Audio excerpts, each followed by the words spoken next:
大家好，我是爱说真话的 Tiger。最近的联发科可算是彻底站起来了。前有真旗舰天玑9300，性能接连干翻骁龙和果子，成为新的原神杀手。这不，发哥又乘胜追击，发了个新的终端大杀器天玑8300。说到终端神优，除了当年的骁龙870之外，联发科在去年初发布的天玑8100也绝对是一个无法忽略的名字。基于它的高能效，当时的终端市场几乎被联发科直接横扫。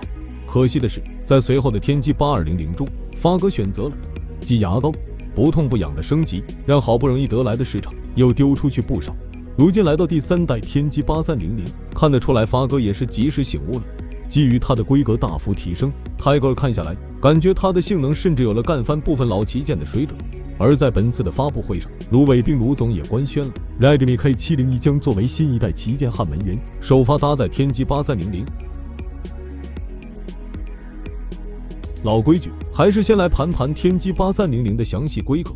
工艺上，它采用的是第2代台积电4纳米 CPU， 换成了 ARM-V9 架构，具体为4颗 3.35GHz Cortex A715 大核加4颗 2.2GHz Cortex A510 小核。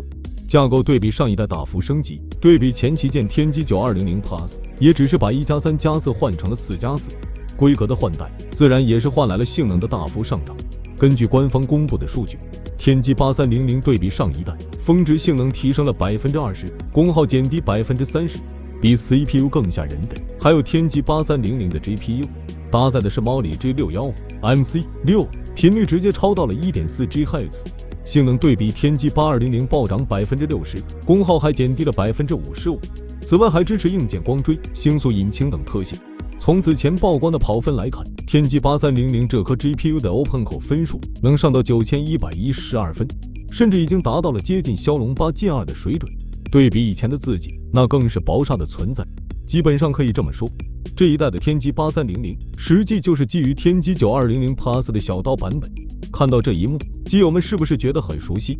之前高通通过对骁龙8 Plus 小砍一刀，造了个骁龙7 Plus Gen 2，现在呢，又轮到发哥复刻了一手。除了核心性能外，天玑8300在其他外围部分也都有明显的升级。比如在 AI 上，它还搭载第7代 AI 处理器 APU780， 支持生成式 AI 引擎。影像引入了 Imagic 980影像处理器，支持 LPDDR5X 内存加 UFS 4.0 闪存等。这部分 Tiger 就不多聊了，直接来盘盘基友们更感兴趣的。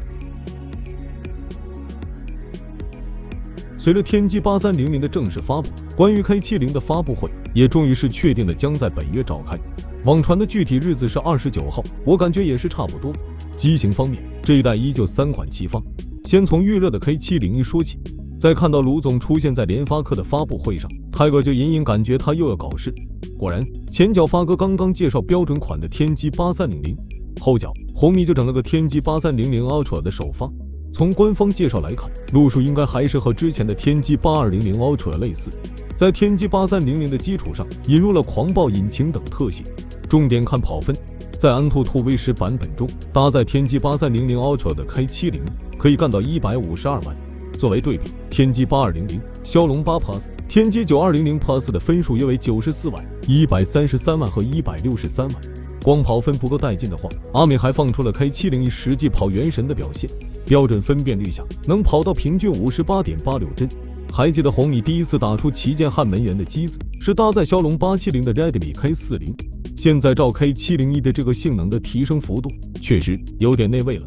软件部分 ，K701 则确定了将出厂预装 HyperWolf， 成为首款吃上小米新系统的联发科机型，同时全面落地小米14同款的 AI 扩图等功能。其他配置的话，根据目前曝光的信息 ，K701 还将搭载 1.5K 直屏、90瓦快充加5500毫安时电池，对比之前算是定位更加合理，性能靠近旗舰级，削弱屏幕规格，然后价格再来个1999元起，这样的话可就有点刺激了。